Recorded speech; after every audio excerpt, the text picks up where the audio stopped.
छोटे से पहाड़ी गांव सोनपुर में एक सरकारी स्कूल था। यह स्कूल नदी के बिल्कुल किनारे बना हुआ था। बरसों पहले जब यह स्कूल बना था तब नदी शांत थी, लेकिन अब हर बरसात में उसका रौद्र रूप सामने आने लगता था। इस स्कूल में पढ़ाने आती थीं शांति देवी। उम्र लगभग 32 साल, सरल स्वभाव, आंखों में बच्चों के भविष्य के सपने। स्कूल की हालत बहुत खराब थी। दीवारों में सीलन, छत से पानी टपकता और फर्श पर हर वक्त कीचड़। बरसात का मौसम शुरू होते ही हालात और बिगड़ जाते। बच्चे डर जाते हैं और अपने डर को शिक्षक से साझा करते हैं। शिक्षक उन बच्चों को समझाती हैं और हौसला देती हैं कि वे जल्द ही इस स्कूल की मरम्मत करवाएंगी। इसके बाद वे सभी बच्चे अच्छे से पढ़ाई कर पाएंगे। शिक्षक बच्चों को उत्साहित करती हैं और उन्हें भरोसा दिलाती हैं कि वे उन्हें बहुत अच्छे से पढ़ाएंगी ताकि उनके सारे सपने पूरे हो सकें। अरे जल्दी चलो, पानी बढ़ रहा है। अगले दिन बहुत ज़्यादा बारिश होने के कारण स्कूल में छुट्टी कर दी जाती है। नदी का पानी भी काफ़ी बढ़ जाता है।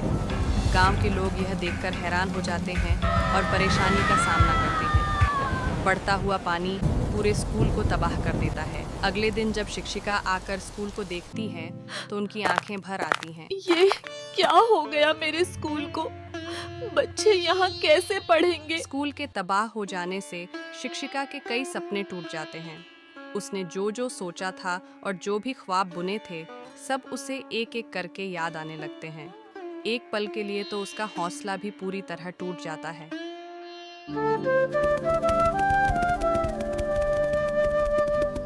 फिर वह यह तय करती हैं कि वे शिक्षा बोर्ड जाएंगी और नए स्कूल के लिए आवेदन देंगी।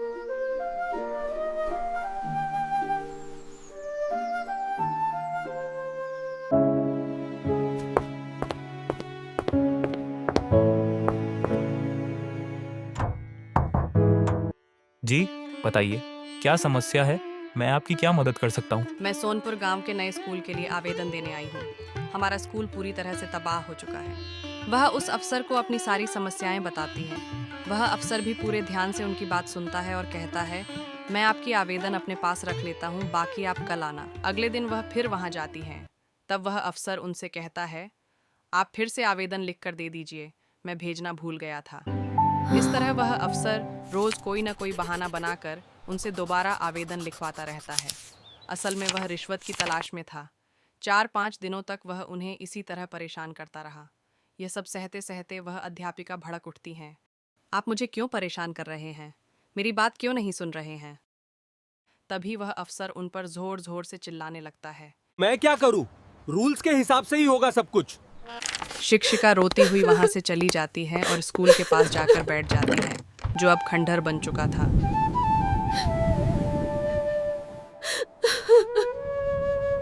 वह रोते हुए कहती हैं, मेरे सारे सपने खत्म हो गए और मेरे बच्चों के भी। शिक्षा बोर्ड के चक्कर लगाते लगाते पहले 1 महीना बीत जाता है। फिर इसी तरह पूरा 1 साल निकल जाता है, लेकिन उसे कुछ भी हासिल नहीं होता।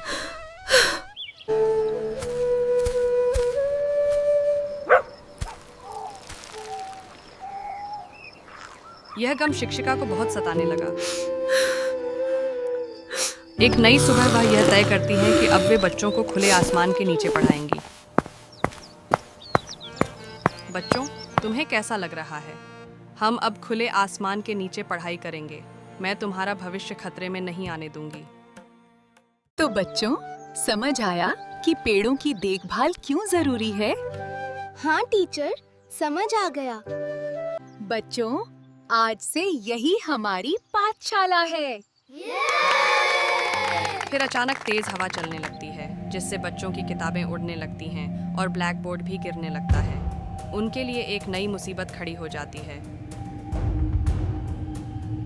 अब तो मुझे यही लगने लगा है कि शायद भगवान भी यही चाहते हैं कि मैं पढ़ाना बंद कर दूं, पर मैं हार नहीं मानूंगी। फिर अगले दिन वह सोनपुर गांव के मछुआरे से बात करती है, जिन्हें वह प्यार से चाचा कहकर बुलाती थी।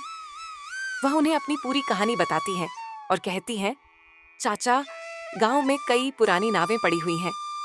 क्या आप उन्हें जोड़कर एक छोटा सा स्कूल नहीं बना सकते? चाचा मुस्कुराकर कहते हैं, बेटा क्यों नहीं, मैं जरूर बना सकता हूँ और बनाऊंगा भी। अगर बात बच्चों और उनकी पढ़ाई का है तो मैं पीछे नहीं हटूंगा। ये सुनकर शिक्षिका बहुत खुश हो जाती है और उन्हें फिर से एक नई उम्मीद मिल जाती है।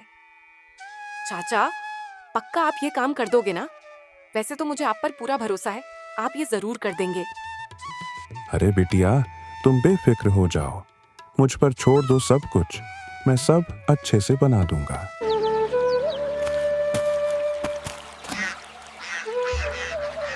अगले ही दिन चाचा स्कूल बनाने का काम शुरू कर देते हैं और शिक्षिका चाचा के लिए चाय लेकर आती हैं। अब बहुत मेहनत कर रहे हो। शुक्रिया। चाचा नाव वाला स्कूल बनाने के लिए दिन रात एक कर देते हैं। उनके कुछ साथी भी सारा छोटा मोटा काम मिलकर पूरा कर देते हैं।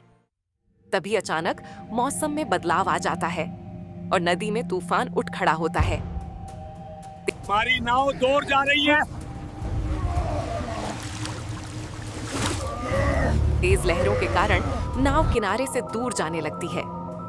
यह देखकर सभी लोग एकजुट हो जाते हैं और नाव को किनारे से बांधने की कोशिश करने लगते हैं। काफी मुश्किलों के बाद वे नाव को सुरक्षित रूप से किनारे से बांध देते हैं।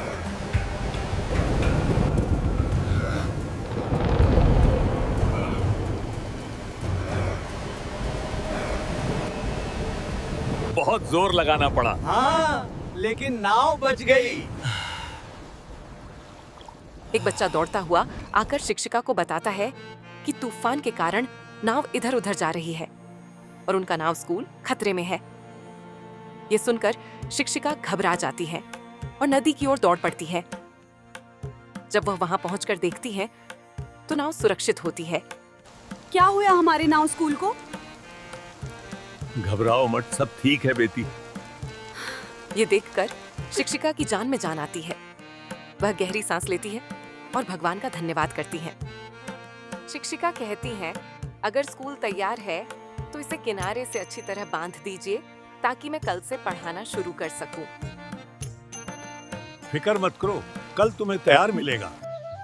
आज तो मैं बहुत एक्साइटेड हूँ अपना नाव का स्कूल देखने के लिए। बच्चे खुशी से झूमते हुए अपने नाव स्कूल के लिए निकल जाते हैं। नाव स्कूल को देखकर वे और भी खुशी से झूम उठते हैं और उछलने लगते हैं। शाबाश बच्चों, आगे बढ़ो। कितना सुंदर है हमारा स्कूल। तभी वहाँ से एक प्रेस की गाड़ी गुजर रही होती है। देखो, वो एक अनोखा स्कूल है, हमें शूट करना चाहिए। आपने बोट में स्कूल बनाने का कैसे डिसाइड किया और बोट में है क्यों? लंबी कहानी है, बताती हूँ। फिर अध्यापिका प्रेस वालों को अपनी पूरी कहानी बताती है। उन्होंने किन किन मुश्किलों का सामना किया, शिक्षा बोर्ड के कर्मचारी ने उन्हें कैसे परेशान किया और वो कैसे रोईं और तड़पीं। यही खबर टीवी पर शिक्षा बोर्ड के प्रमुख देख लेते हैं। उस कर्मचारी को तो मैं अभी बताता हूँ। ये सब देखकर वे पूरी तरह गुस्से से लाल हो जाते हैं और तुरंत उसी कर्मचारी को फोन लगाता है।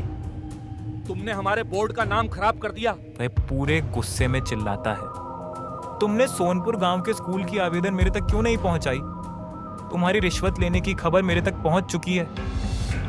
वह उस कर्मचारी को नौकरी से निकाल देता है और कर्मचारी रोने लगता है। एजुकेशन बोर्ड का प्रमुख अपनी गाड़ी लेकर नाव वाले स्कूल की ओर रवाना हो जाता है।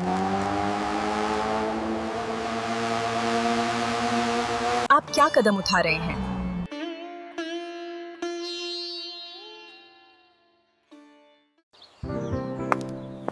नमस्ते। मैं एजुकेशन बोर्ड का हेड हूँ, आपसे कुछ बात करना चाहता हूँ।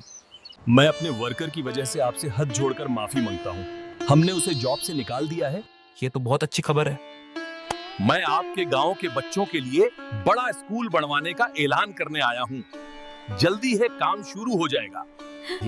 आपका बहुत बहुत धन्यवाद, हम ये कभी नहीं भूलेंगे। कुछ दिनों बाद काम शुरू हो जाता है। आज मौसम काम के लिए एकदम सही है। हाँ, और काम भी आज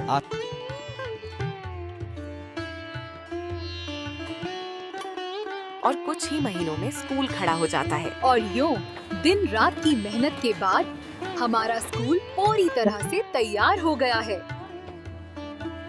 वाह, कितना सुंदर स्कूल बन गया है हमारे बच्चों बच्चे के कहते लिए। हैं यह सब हमारी शांति देवी टीचर की वजह से हुआ है। हम बहुत खुश हैं। इसके बाद शांति देवी खुशी खुशी सबको पढ़ाने लगती हैं।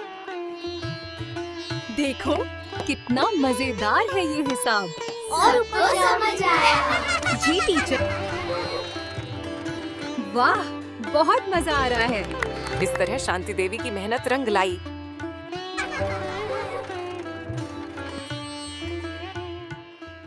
धन्यवाद, फिर मिलते हैं। हमारे MI Tunes को जरूर सब्सक्राइब करें।